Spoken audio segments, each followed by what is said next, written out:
मसला यार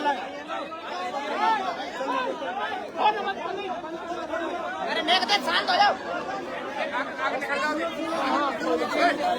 बात सुनो।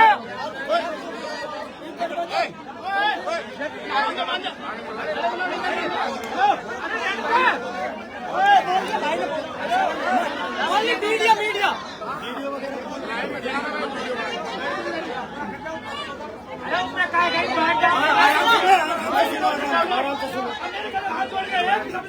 आवाज इनकी आनी चाहिए। हाँ अच्छा ना रहो।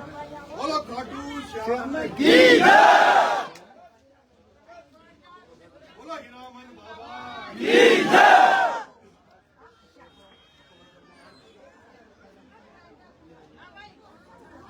बोल बजरंगी बली की जय।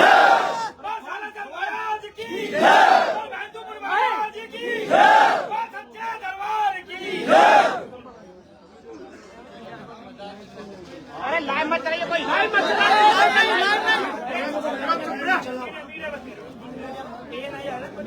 ये तो मीडिया वाला कोई दिक्कत नहीं है। लाइव मत चलाना बस।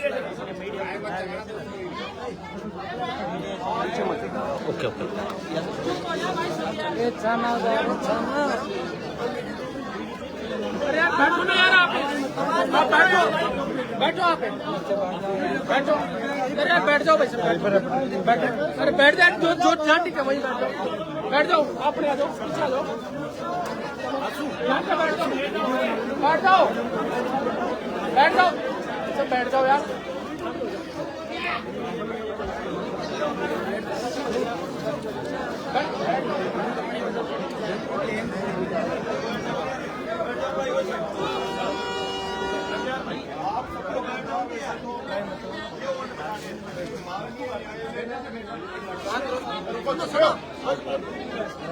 जमानत पर रिहा किया है। माननीय न्यायालय ने मुझे अभी केस से मेरा निर्णय नहीं दिया, मुझे जमानत पर छोड़ा है। माननीय न्यायालय ने मुझे आदेश किया है कि मैं महीने की 25 तारीख को, हर महीने की 25 तारीख को तो नगर कोर्ट थाने में अपनी हाजिरी लगाऊं। माननीय न्यायालय ने मुझे आदेशित किया है कि मैं छूटने के बाद किसी जश्न में किसी तरह की कोई इस तरह की बात ना करूं, लेकिन समरावता ने मुझे बेटा माना है और मैं बेटा बनकर ही अपने परिवार में आया हूं और मरते दम तक, जब तक मेरी शरीर में जान है, जब तक इस गांव के प्रत्येक बुजुर्ग की, प्रत्येक माँ की, प्रत्येक भाई की, प्रत्येक बहन की बेटा बनकर, भाई बनकर, आपकी बुढ़ापे का जो बुजुर्ग है उनकी लाठी बनकर आपकी सेवा करने का प्रण लेने आपके बीच में आया हूं। आज के बाद इस समरावता गांव में हर परिवार का मैं बेटा हूं, भाई हूं। जब कभी भी किसी भी वक्त मैं किसी भी कोने में हूं, किसी भी परिस्थिति में हूं, लेकिन अगर समरावता का एक बच्चे से लेकर माँ, बुजुर्ग, महिला, बहन, बुजुर्ग, कोई भी व्यक्ति इस बेटे को याद करेगा तो आपका बेटा जैसे सरवण ने अपने माँ बाप की सेवा करी, उसी तरह आपका बेटा सरवण बनकर आपकी सेवा करने के लिए आपके बीच में तैयार है।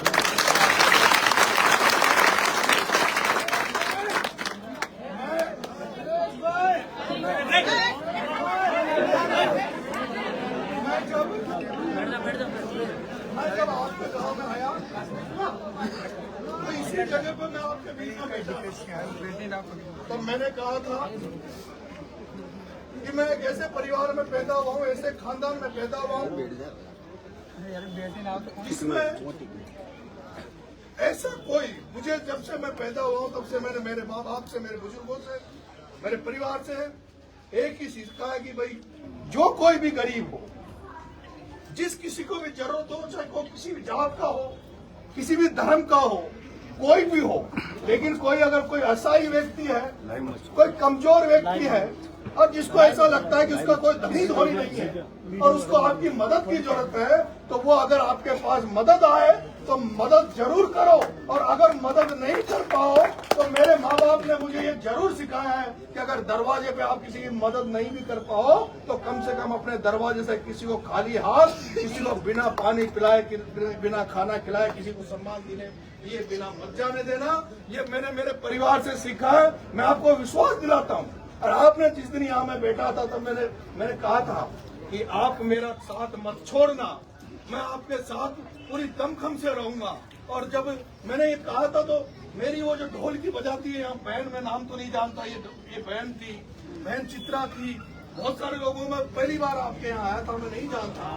लेकिन मेरी माँ बहनों ने मेरे से कहा था कि बेटा हम तेरे को छोड़ेंगे नहीं।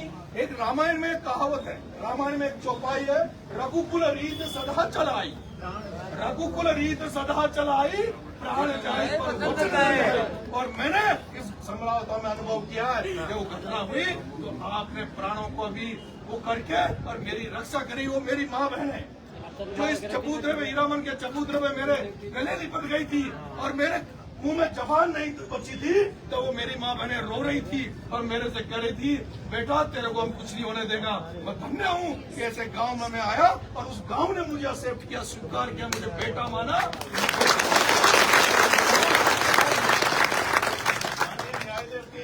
आदेश के कारण, माननीय न्यायालय के आदेश के कारण से मुझे दुख है इस बात का। इस भारत में और हमारा सनातनी धर्म में, हमारे सनातनी धर्म में भारत में सिखाया गया है कि कोई व्यक्ति आपका स्वागत करे, सत्कार करे, कोई माला पहनाने आए, साफा पहनाने आए तो उसका माला और साफा जरूर लेना चाहिए। लेकिन मुझे दुख है, अभी जब मैं टॉप से यहाँ आया हूँ, बहुत सारे लोग रोडों पे बेचारे मालाएं लेके खड़े थे, साफा लेके खड़े थे, लेकिन मेरी माननीय न्यायालय के आदेश के कारण मेरी मजबूरी थी कि ना तो मैं उनकी माला पहना पाया, ना कोई उनका स्वागत ले पाया। लेकिन मैं आपसे निवेदन करूंगा, आज मैं इन शब्दों के बेटा होने के नाते और कोई शब्द आज न्यायपालिका के कारण कुछ बोल नहीं पा रहा। मेरा ये मन है कि मेरा सबसे ये था कि भाई मैं उस मिट्टी को चूमूं जिस मिट्टी पे मेरा पुनर्जन्म हुआ। वो घटना आपके सामने थी, वो घटना कैसी थी, इसलिए मेरा फर्ज था कि मैं निकलते ही समझाता हूँ। उसके बाद में आज अभी देवनारायण भगवान जोधपुरिया के ठोक लगा के अपने बच्चों से, अपने परिवार से मिलूंगा और कल मैं बाबा खाटू श्याम के दरबार में जाऊंगा, क्योंकि मैंने जब जूते भी जब छोड़े थे तो मेरा यही था कि भाई बाबा खाटू श्याम हमारी कृपा कर दे, हारे का सहारा। इस हारे हुए नरेश को ये जो होपलेस हो चुका था उसको बाबा श्याम का आशीर्वाद मिले। लेकिन मुझे अब ऐसा लगता कि बाबा खाटू श्याम ने छप्पर फाड़ कर हमें आशीर्वाद दिया है, कि उसी का आशीर्वाद है बाबा खाटू श्याम का, जिसने जो लोग जो चाहते थे उनको उनके ऊपर पानी फेरा। इस बेटे को, जैसे इस बेटे को अंदर गया वैसे ही उसी रूप में वापस से बाबा खाटू श्याम की कृपा थी कि जो वापस बाहर आया। बाबा खाटू श्याम के कल दर्शन करूंगा और उसके बाद में एक दिन के लिए नहीं, कुछ घंटों के लिए नहीं, मैं लंबे समय के लिए आपके गांव में रहूंगा, एक एक समस्या को दूर करने का प्रयास करूंगा और जहां कहीं भी मेरी जो क्षमताएं होगी, बस की होगी, उसको मैं पूरा करने का कर्म करूंगा। आज से लेकिन इस गांव का नरेश बेटा है, मैं आपकी बेटा बन के सेवा करूंगा। बहुत